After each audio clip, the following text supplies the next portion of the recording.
तुर्किया मुसल्लह अफवाज के deputy chief of general staff Irfan Ozsert का अपने वफ्द के हमरा पाकिस्तान फ़ज़ाइया और बहरिया हेडक्वार्टर्स का दौरा।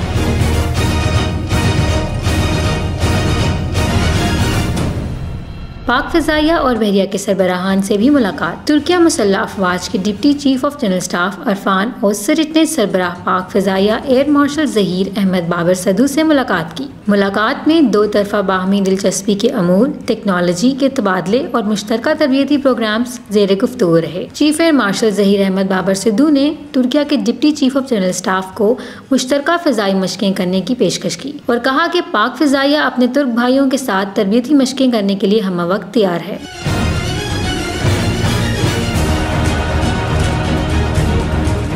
मुलाकात में मिसाइल टेक्नोलॉजी एक्सचेंज प्रोग्राम समेत मुताद्दिद टेक्नोलॉजीज की प्रोग्राम्स को आगे बढ़ाने का आदा किया गया। तुर्किया के deputy chief of general staff ने पाक फ़ज़ाइया की पेशा वराना महारत को भी सराहा। तुर्किया मुसल्लह अफवाज के deputy chief of general staff ने पाक बहरिया हेडक्वार्टर्स का दौरा भी किया और सरबराह पाक बहरिया एडमिरल नवीद अशरफ से मुलाकात की। मुलाकात में दो तरफा बहरी रवाबित, बाहमी दिलचस्पी के अमूर और मैरी टाइम सिक्योरिटी सूरत हाल पर तबादला ख्याल किया गया और दोनों बरादर ममालिक के माबैन बहरी ताल्लुकात को फ़रोग़ देने के अज़्म का आदा भी किया गया।